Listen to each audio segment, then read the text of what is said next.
which is very important, from the King of France. And we have that treaty.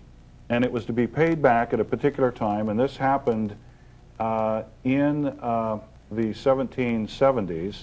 The agreement was made to repay in, I think it was 1782, and upon the, it was never, they didn't even make the interest payments. The country was broke.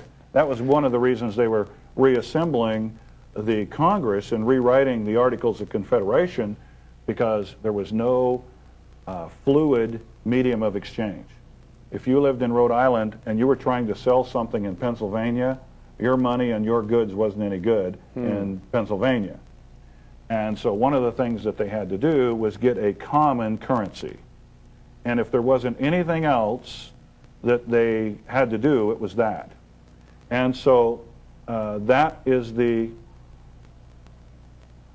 beginning, if you will, of the Continental Congress and the Constitution of the United States. And if you think about that, in today's terms, that's all about commerce. Right. And that's what we deal in, is commerce. And so there was a specific repayment plan put forward that wasn't met. And at the signing of the Constitution, the country was bankrupt. National bankruptcy lasts 70 years. There has to be, in reorganization, a plan or a pledge made of assets, if you will. Well, at the time there were only 13 colonies. What asset base did they use? We don't know, except that it was probably eventually other colonies. Well, if you move ahead 70 years, you come to 1859, September 17th, right before the presidential election, and you come out of bankruptcy, and now you have to either repay your debt or go back into bankruptcy. Interesting. Okay? And so if you can't yet pay your debt, you have to reorganize once again. And if you reorganize once again, you have to make a new pledge. So if they had telephones then, the phone would ring from Abraham Lincoln to Jefferson Davis in the South and say, President Davis, this is President Lincoln, and we need what you have. And President Davis says, ain't our problem, it's your problem. Well, it's your problem now because we're going to come and get you. And we're going to take everything you have, and we're going to call it the Civil War and say it's over slavery. Well, it's a well-known fact the governor of Maine had 65 slaves. So it wasn't over slavery. It wasn't slavery. I mean, that's a nice history thing, but that's just another rewrite of history. But it was a commerce issue. It was commerce. It's always about money. So Lincoln... You need to say that one more time. It's always about what? It's always about money. Okay? Now, in that context, Lincoln then suspended the Constitution of the United States in 1861, and the Civil War was declared. Now, with that suspension comes in what we now know as executive orders. If you trace back executive orders, the first one was written in 1861. The only way they can write an executive order then and now is if the Constitution of the United States is suspended. So, therefore, we come back modern day. If you mention your constitutional rights one more time in my courtroom, I'm going to put you in jail for contempt, because there is no such thing. Okay? So now we need a new pledge. Lincoln, to his credit, figured it out, I believe, before the end of his term. And that's why he was killed. First thing he did was print greenbacks.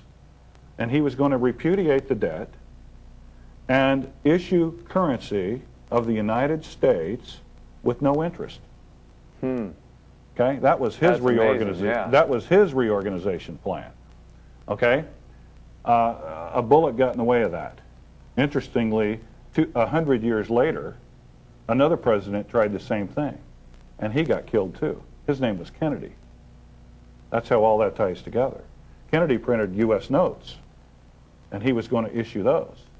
Lyndon Johnson's first executive order was to rescind that order that Kennedy had written to issue U.S. notes. Now, if you go then to 1860 and 61, we got to make a new pledge. We pledge all the assets of the South. And in that comes the ratification of the 14th Amendment. In 1871, there's a government called, a corporation called the Government of the District of Columbia, February 19th, 1871. In 1878, the name of that corporation is changed to the United States. Now the 14th Amendment is here.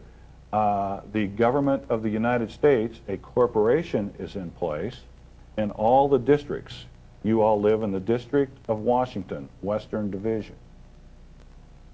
Did you know that? Yeah, it's amazing. I did know that, but that kind of terminology is totally foreign to us. Yes, yes. We don't think anything of it, but you have to look at Washington, District of Columbia, okay? What is Columbia? What is that? Anyway, to get back to our bankruptcy story. Yeah, that is a good question. What is that? They pledge all the assets of the South, all the gold, all the agriculture, everything. The South was paid for. They had everything. The North was bankrupt because that was where all the industry was. There was nobody, it was cold, there's no money, the bankers are squeezing them. So you go into bankruptcy again, you pledge all the assets of the South, and now you jump forward to September 17th, 1929. 45 days before October 29th, 1929. When everybody knows what happens then, the stock market crashes. Roosevelt gets elected in 1932, and the first thing he does for the first approximately 100 days is rewrite everything in this country. He stacks the Supreme Court to back every decision he makes as constitutional, but there's a problem. There's got to be another pledge made because we're still in reorganization. Now, if they've pledged the South, and in 1929 they recaptured all the land because all the farmers went bankrupt, and the banks held all the paper, what is there left to pledge? The only thing left is the people.